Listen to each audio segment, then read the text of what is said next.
हसन साहब कहते हैं कि तस्वीरें बोलती हैं, आपका क्या ख्याल है? तस्वीरें कभी कभी बोलती नहीं है, चीखती भी हैं, धारती भी हैं। फ़ातहीन के चेहरे और तरह के होते हैं, शिकस्त खुर्दा लोगों के चेहरे और तरह के होते हैं। बहरहाल हमें अल्लाह पाक का शुक्र अदा करना चाहिए और अपने पड़ोसियों जैसी ज़बान इस्तेमाल करने से गुरेज करना चाहिए, चूँकि हमारी तरबियत और तरह की है। हम humble students and followers of Quran सीरतुन नबी, इसलिए हमें ज़बान ज़रा थोड़ी। हसन साहब, सोशल मीडिया पर ये तस्वीर भी बार बार दिखाई गई जिसमें कहा गया कि फाइटर पायलट मिशन पर जाने से पहले अपने डेथ वारंट या वसीयत पर साइन कर रहे हैं।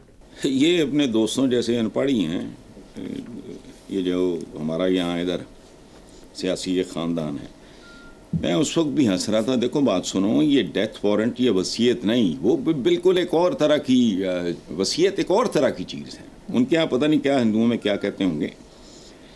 तो फाइटर पायलट्स आम तौर पे जहाज़ पे सवार होने से पहले एक चेक लिस्ट है गालिबन, उसको साइन करते हैं। वसीयत की तो दुनिया ही और है। और मुझे नहीं पता, सेकेंड वर्ल्ड वॉर में जापानीज़, देखो उनका नाम रखा था जापानीज़ ने फ्लैश बुलेट्स। जापानीज़ में तो पता नहीं उसको क्या कहते थे, उसका तर्जुमा जो अंग्रेज़ों इंग्लिश स्पीकिंग लोगों ने किया वो था फ्लैश बुलेट्स, चर्बी की गोलियां। क्या थे वो लोग? खूबसूरत नौजवान बच्चे, बिल्कुल जापानीज़ के सेकेंड वर्ल्ड वॉर में। वो अपने साथ बॉम्ब्स बांध के जहाज़ों से वो बहरी जहाज़ों की चिमनियों में कूद जाया करते थे। सो जाहिर है अब ये हिंदू तबाह जो आपस में लगे सी तो ठीक सी, जो उधरों मैं को बात ये को खुशी से नहीं कर रहा, बट इट्स अ रियलिटी। जब उधर से गजनवियों गौरियों ने आना शुरू हुआ तो उसके बाद क्या हुआ बताओ मुझे। इनमें सवाए राजपूतों के या एक दो मखसूस जो ट्राइब्स हैं, उनके अलावा ये फाइटिंग मटेरियल है ही नहीं। बनिया फाइटिंग मटेरियल है ही नहीं। राजपूतों में थी, कोई अपने रस्म जौहर अदा करते थे जब देखते थे शिकस्त होने वाली है और ये है और वो है, अपने बीवी बच्चों को जला के और ये और वो, रस्म जौहर कहते थे उसको। तो ये महरल इनको छोड़ो जी। हसन साहब, दूसरी तरफ साबिक भारतीय आर्मी चीफ मुकुंद नरवाने ने अपने मीडिया पर बरहमी का इजहार करते हुए कहा कि जंग बॉलीवुड की फिल्म नहीं, जंग से हलाकतें और नुकसानात होते हैं। इन्होंने इससे भी ज़्यादा खूबसूरत बात की है कि ये कोई रोमांस नहीं है, ये कोई खेल तमाशा नहीं है। बहुत खूबसूरत बात की है। काश मौजूदा भारतीय जो आर्मी चीफ हैं वो इनसे मिलते जुलते होते। खुदा का खौफ करो, तुम अपनी घटिया ग्लोरी के लिए करोड़ों लोगों की जिंदगियां दांव पे लगा रहे हो। यानी मैं खुशनसीबी है मेरा तो उसमें कोई लेना देना और कमाल नहीं है। उन लोगों में से हूँ जिन्होंने इनके दांत खट्टे कर दिए हैं, उस कौम का मैं मामूली सा हिस्सा हूँ।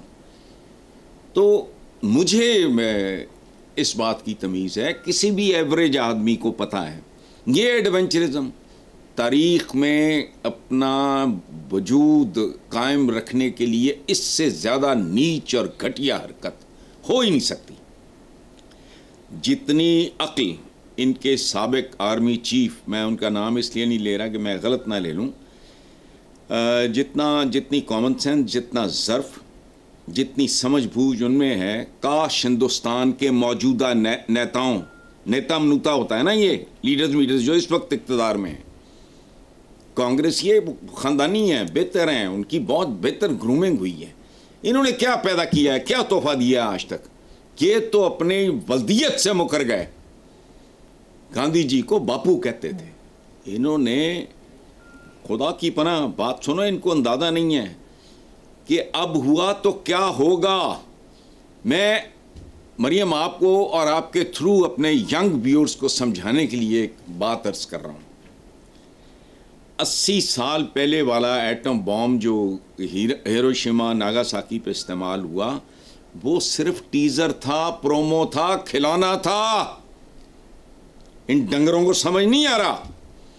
फर्क उस एटम बॉम्ब जो सेकेंड वर्ल्ड वॉर में 77 साल पाकिस्तान बने हो गए, पार्टीशन को हो गए, उससे को 2-3 साल पहले की बात है, तकरीबन 80 साल पहले जो एटम बॉम्ब इस्तेमाल हुआ था वो खिलौना भी नहीं था। इस बात को समझने के लिए मैं एक मिसाल देता हूं मरियम, आपके लिए भी जिंदगी बहुत आसान हो जाएगी। 80 साल पुरानी गाड़ी देखो, उसमें तो है ही कुछ नहीं, वो तो सवाए एक स्क्रैप के ढेर के क्या है, गियर्स होते हैं ना, वो दूसरी ब्रेक ना, पावर विंडोज ना, अंदर टीवी ना, एसी ना, फलाना ना टमकाना। वो खुदा का खौफ करो, हिंदुस्तानियों अपने वजीर आजम नूं पढ़ाओ समझाओ कि 80 साल पुरानी गड्डी अगर एहो जी सी तो 80 साल पुराना एटम बॉम्ब भी इन्हां गड्डियां वर्गा सी। आज की गाड़ियों से कंपेयर करो, तुम्हें समझ आ जाए कि यह है क्या। लेकिन पता नहीं मत मारी भी है, गलीस तरीन और घटिया तरीन तरीका है तारीख में जिंदा रहने का। ये अगर जुनून होता है, बहुत से लोगों को तारीख में रहा है, एक नेल्सन मंडेला होता है, एक नरेंद्र मोदी साहब होते हैं, मैं क्या करूं। और ये बदबख्ती पूरे खित्ते की है, गुनाह चंद लोगों का है। मैं मोदी को तीसरी बार वजीर आजम, हमारा केस जरा मुख्तलिफ है, जिनको कंधों पे उठाए फिरे हैं, लेकिन उनमें जंगी जुनून नहीं था। ये तो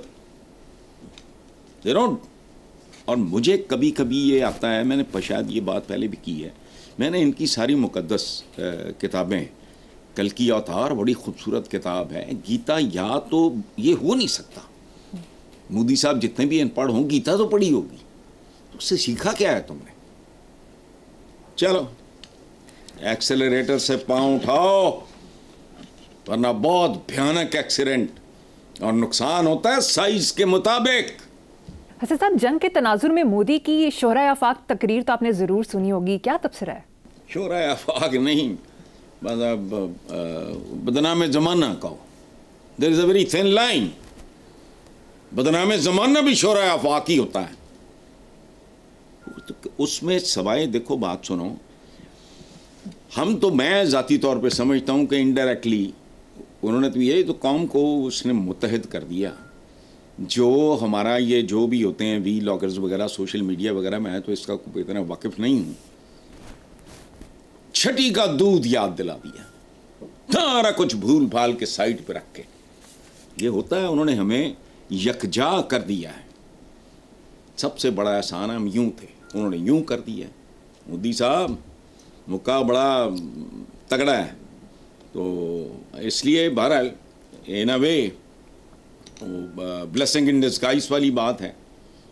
कौम मुंतशिर थी, कोई शक नहीं है इसमें, किसी का मुंह इधर, किसी का इधर, किसी का उधर, किसी का उधर, यूं इकट्ठे कर दिए। बहुत आला, ज़बरदस्त जी।